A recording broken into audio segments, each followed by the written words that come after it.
Omo, what a week it's been in Nigeria. I mean, from Trump threatening to invade Nigeria, to FCT Minister Wike fighting soldiers, to Regina and Nnamdi's age drama, and to the UK declaring 20 states unsafe in our dear nation, Nigeria. Omo, if you blinked, it means you missed a lot. So I'm doing something different today. I'm giving you a quick recap of all the major stories from this week in one video. I mean, think of this as your weekly gist session. Everything you need to know, straight to the point, no fluff. If this is your first time here, welcome to Talk City, where I break down Nigerian news and trending topics without bias. Hit that subscribe button and turn on notifications so you never miss an update. Alright, let's dive into the biggest stories of the week.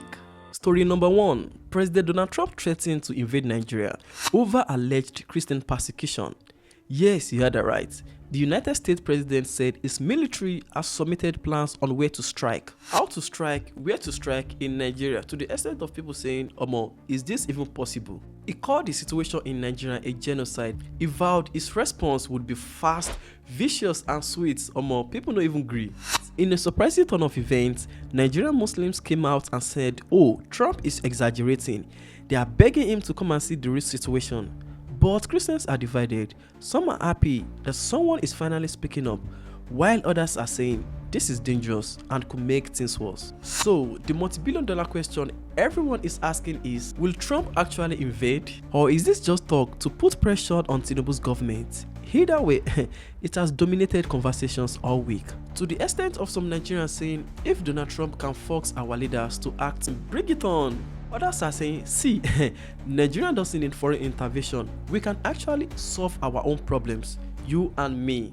But then again, the debate continues. I'm not gonna lie, story number 2 came in shortly after the US President Donald Trump threatened to invade Nigeria. The United Kingdom issued a fresh travel warning, telling British citizens to avoid 20 Nigerian states because of insecurity. More 20 states for that matter. Just imagine, that's more than half the country. The UK cited kidnappings, terrorism, violent crime, Boko Haram, banditry, and armed robberies as reasons. States like Borno, Yobe, Katsina, Zamfara, Kaduna, even parts of Abuja were flagged as dangerous.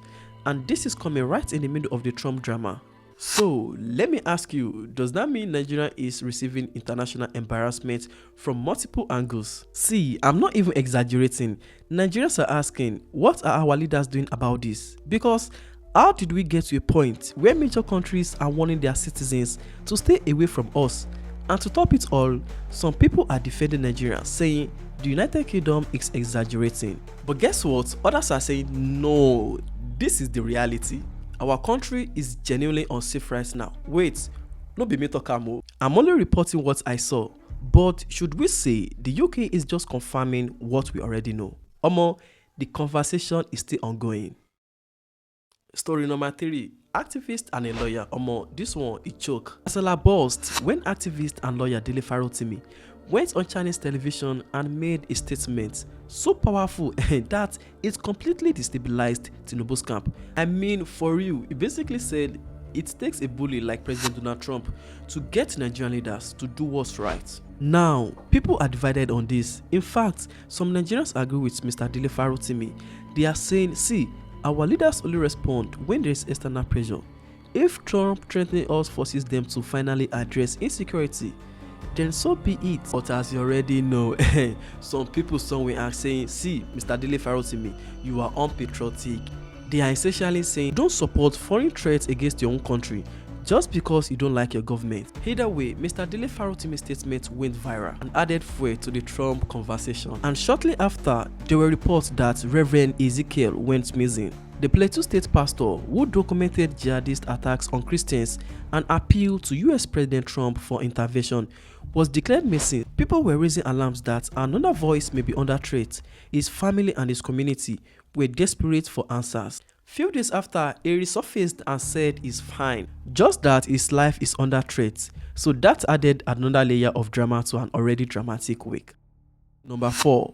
Can you take a guess? One and only FCT Minister Wike, the godfather himself, he got into a heated confrontation with Nigerian Navy officers over a disputed land in Abuja. Because it all happened when Wike and his boys showed up to revoke a land allocation, but soldiers blocked him with a truck and they refused to let him enter. And before you knew it, verbal exchange followed. Wike was shouting, "You were a fool, you were this, you were in primary school," all sorts of things. Despite the fact that Nyesom Wike was shouting and saying all sorts of things, guess what? The soldiers were standing their ground, and this particular video went viral. Now, here's where it gets interesting. According to reports, the land belongs to a former chief of naval staff. So people are saying that is why the soldiers were so bold. And then former Afi chief Buratai came out and said, "See, Nyesom Wike's actions are a threat to national security, and he needs to apologize to President Bola Ahmed Tinubu, the commander-in-chief, and the military." But guess what? Wike's team fired back. Through his one and only lawyer aide, Lere Olayinka, he said, "See, the real threat is soldiers being used as private security guards instead of fighting terrorists." But it didn't take long. Rufai Oseni and Dr. Abati weighed in. The debate exploded, and then rumors started flying that President Bola Ahmed Tinubu ordered Wike to apologize. But as you already know the kind of person where I be, I did my own research, I fact-checked it, and there was no verified report confirming that. The only thing I find was that the investigation is still ongoing. Bottom line, this story exposed tensions between civilian authority and military power, and Nigerians are split on who is right. Story number 5. Regina Daniels accused her husband, Senator Ned Nwoko, of marrying her when she was just 17 years old. She also made allegations of abuse, manipulation, but Ned didn't just deny it. He pulled out receipts. Literally, he posted her INEC voters card showing she was born in 1998, which would make her 21 when they married in 2019, not 17. But then again, Ned also accused Regina of drug addiction, said her mental state is affecting her claims. Now, the internet has divided. Some people are praising Ned for keeping evidence and calling Regina a liar. Others are criticizing Ned for posting her private documents and using her struggles against her. Now, the big question is, who is telling the truth? Was Regina 21 or 17 when they got married? Or did she lie about her age back then, or is she lying now? And is Ned right to bring up her personal issues publicly? Because this one is messy and it is far from over. The marriage has clearly broken down and both sides are fighting dirty in public. And story number 6, we don't know whether this one is a good news or a bad news.